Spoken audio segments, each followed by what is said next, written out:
दोस्तों, भगवान श्री कृष्ण ने द्वापर युग में ही कलयुग का वर्णन कर दिया था कि कलयुग में लोगों का जीवन कैसा होगा और कैसे कलयुग का अंत होगा।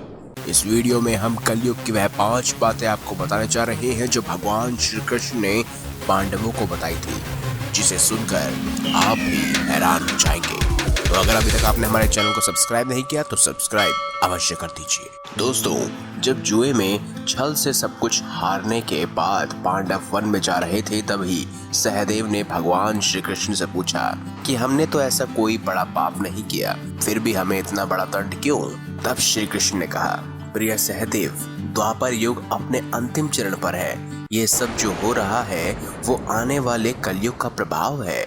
इस पर युधिष्ठिर ने आश्चर्य से श्री कृष्ण से पूछा, हे वासुदेव, कलयुग तो अभी आया भी नहीं है और उसका इतना भयंकर परिणाम? जब कलयुग प्रारंभ हो जाएगा तो क्या होगा? भगवान श्री कृष्ण ने कहा कि आप सभी भाई वन में जाइए और जो कुछ भी दिखे आकर मुझे विस्तार से बताइए। उसी आधार पर मैं आपको कलयुग की गति के बारे में बता पाऊंगा।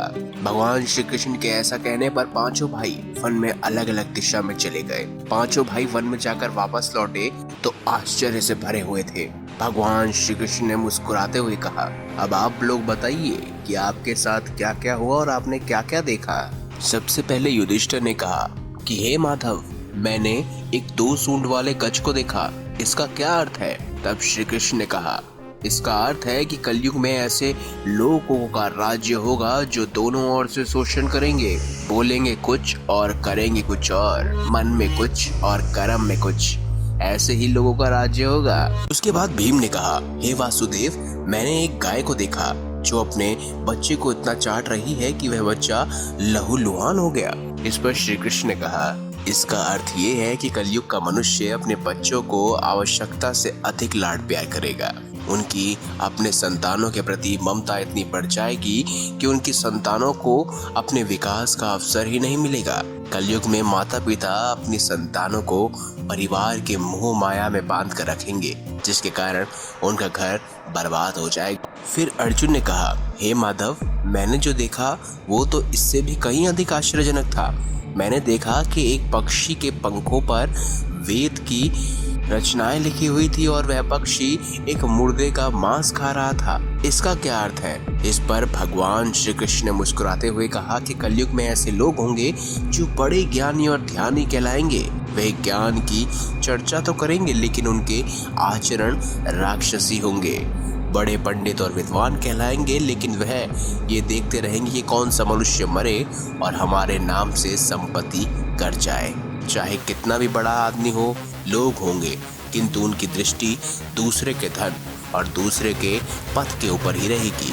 नकुल ने कहा कि मैंने देखा कि एक भारी चट्टान पर्वत से गिरी और बड़े से बड़े वृक्ष से भी उसे रोक नहीं पाए, किंतु एक अत्यंत छोटे से पौधे का स्पर्श होते ही वह चट्टान स्थिर हो गई। इसका अर्थ बताते हुए भगवान श्री कृष्ण ने कहा, प्रिय नकुल, कलयुग में मनुष्य की बुद्धि क्षीण हो जाएगी और उसका जीवन पतन हो जाएगा और उस पतन को धन और बड़े बड़े सत्ता रूपी वृक्ष रोकने में सक्षम नहीं होंगे, किंतु हरि नाम के एक छोटे से पौधे से मनुष्य जीवन का पतन होना रुक जाएगा। अंत में सहदेव ने कहा, हे कृष्ण, मैंने देखा कि 6-7 कुएं थे और आसपास के कुओं में पानी है, किंतु बीच का कुआं खाली है। बीच का कुआं गहरा है फिर भी पानी नहीं। ऐसा कैसे हो सकता है? इसका क्या अर्थ है? इस पर कृष्ण ने कहा, वत्स, कलयुग में धनी लोग लड़के लड़की के विवाह में, छोटे बड़े उत्सवों में, सत्ता के लालच में बहुत ज्यादा धन खर्च कर देंगे, किंतु अगर किसी भूखे को देखेंगे तो उनकी सहायता करने में किसी को कोई रुचि नहीं होगी और उनका अपना ही सगा भूखे से मर जाएगा और वे देखते रहेंगे। दूसरी ओर मौज मस्ती, मदिरापान, मांस भक्षण, सुंदरता और व्यसन में पैसे उड़ा देंगे लेकिन किसी दूसरे के आंसू नहीं पोंछेंगे।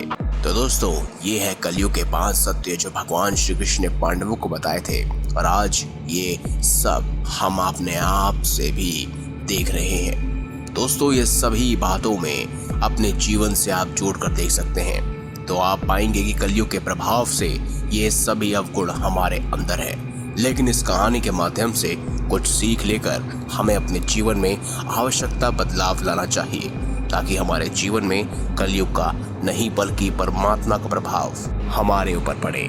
दोस्तों, अगर आपको यह कहानी या वीडियो अच्छी लगी हो तो इस वीडियो को लाइक करें, हमारे चैनल को सब्सक्राइब करें और इसे ज्यादा से ज्यादा शेयर अवश्य करें।